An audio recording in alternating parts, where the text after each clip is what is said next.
Hello friends, Harini ohm ಫ್ಯಾಷನ್ಗೆ ಸುಸ್ವಾಗತ. ಇವತ್ತಿನ short ವಿಡಿಯೋದಲ್ಲಿ ಹೊಲಿದ ಬ್ಲೌಸ್ನ ಸೈಜ್ನ ಲೆಂತಲ್ಲಿ ನಮಗೇನಾದರೂ ಹೆಚ್ಚು ಕಡಿಮೆ ಬಂದಲ್ಲಿ ಅದನ್ನು ಯಾವ ರೀತಿ ಸರಿಪಡಿಸಿಕೊಳ್ಳಬಹುದೆಂಬುದರ ಬಗ್ಗೆ ಮೇನ್ 5 ಪಾಯಿಂಟ್ಸ್ಗಳನ್ನು ನಾನು ತಿಳಿಸಿರುವೆನು ಬಿಸ್ನೆಸ್ಗಾಗಿ.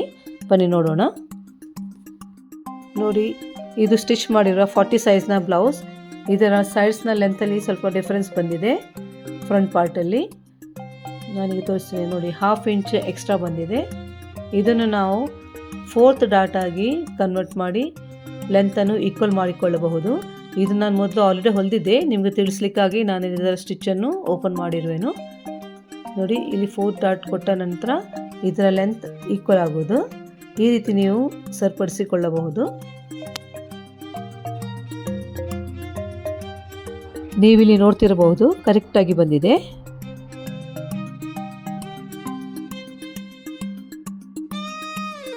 ಬ್ಯಾಕ್ ಪಾರ್ಟ್ ಉದ್ದ ಬಂದಲ್ಲಿ ನಾವು ಈ ಪಟ್ಟಿ ಇದೆಯಲ್ಲ ಅದನ್ನು ಹೊರಗಡೆ ಕೊಟ್ಟು ಸ್ಟಿಚ್ ಮಾಡಿ ಒಳಗಡೆ ಫೋಲ್ಡ್ ಮಾಡಿ ಹೆಮ್ ಮಾಡ್ತೇವಲ್ಲ, ಅದೇ ಪಟ್ಟಿಯನ್ನು ಬ್ಯಾಕ್ ಸೈಡ್ನ ಅಂದರೆ ರೈಟ್ ಸೈಡಲ್ಲಿ ನಾವು ಮೇಲ್ಬದಿ ಇಟ್ಟು ಸ್ಟಿಚ್ ಮಾಡಿ ಒಳಗಡೆ ಫೋಲ್ಡ್ ಮಾಡಿ ಹೆಮ್ ಮಾಡಬೇಕು. ನಿಮಗೆ ಅರ್ಥ ಆಗಿರಬಹುದೆಂದು ಅಂದುಕೊಂಡಿದ್ದೇನೆ. ಪಟ್ಟಿ ಕೊಡದೆ ಡೈರೆಕ್ಟಾಗಿ ಫೋಲ್ಡ್ ಮಾಡಬಾರ್ದು.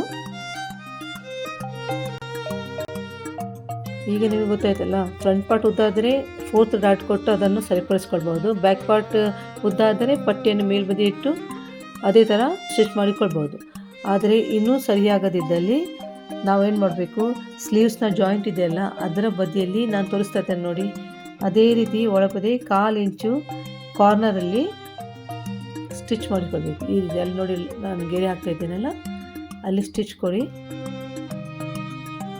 ಸರಿ ಹೋಗುತ್ತೆ. ಎಷ್ಟು ಡಿಫ್ರೆನ್ಸ್ ಬರ್ತದೆ ಅಷ್ಟಕ್ಕೆ ಗೆರೆ ಹಾಕಿ ಸ್ಟಿಚ್ ಮಾಡಿಕೊಳ್ಬಹುದು.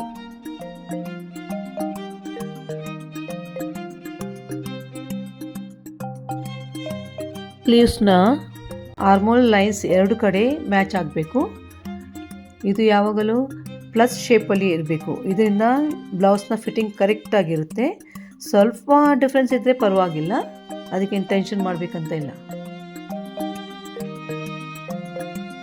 ಲಾಸ್ಟ್ ಪಾಯಿಂಟ್ ನಾನು ಹೇಳ ಬಯಸೋದೇನೆಂದರೆ, ನಾವು ಕಟಿಂಗ್ ಮಾಡುವಾಗ ನಾಚಸನ್ನು ಕೊಡ್ತೇವಲ್ಲ, ಆ ನಾಚಸನ್ನು ಸ್ಲೀವ್ ಜೋಡಿಸುವಾಗ ಕರೆಕ್ಟಾಗಿ ಮ್ಯಾಚ್ ಮಾಡಿಕೊಳ್ಳಿ.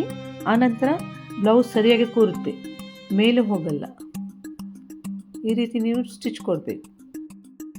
ಫ್ರೆಂಡ್ಸ್, ವಿಡಿಯೋ ವೀಕ್ಷಣೆಗಾಗಿ ನಿಮಗೆಲ್ಲರಿಗೂ ತುಂಬ ಧನ್ಯವಾದಗಳು. ಬ್ಲೌಸ್ನ ಬಗ್ಗೆ ಏನಾದರೂ ಪ್ರಾಬ್ಲಮ್ ಅಥವಾ ಕ್ವರೀಸ್ ಇದ್ದರೆ ನನಗೆ ಪ್ಲೀಸ್ ಕಮೆಂಟ್ಸ್ ಮೂಲಕ ತಿಳಿಸಿರಿ. ನಾನು ಅದನ್ನು ಬಗೆಹರಿಸಲು ಪ್ರಯತ್ನಿಸುವೆನು. ನಿಮ್ಮ ಸಪೋರ್ಟ್ ಸದಾ ಹೀಗೇನೇ ಮುಂದುವರಿಸ್ತಾ ಇರಿ. ಬೇಗನೆ ಮುಂದಿನ ವಿಡಿಯೋದಲ್ಲಿ ಸಿಗುವ. ಬಾಯ್, ಟೇಕ್ ಕೇರ್.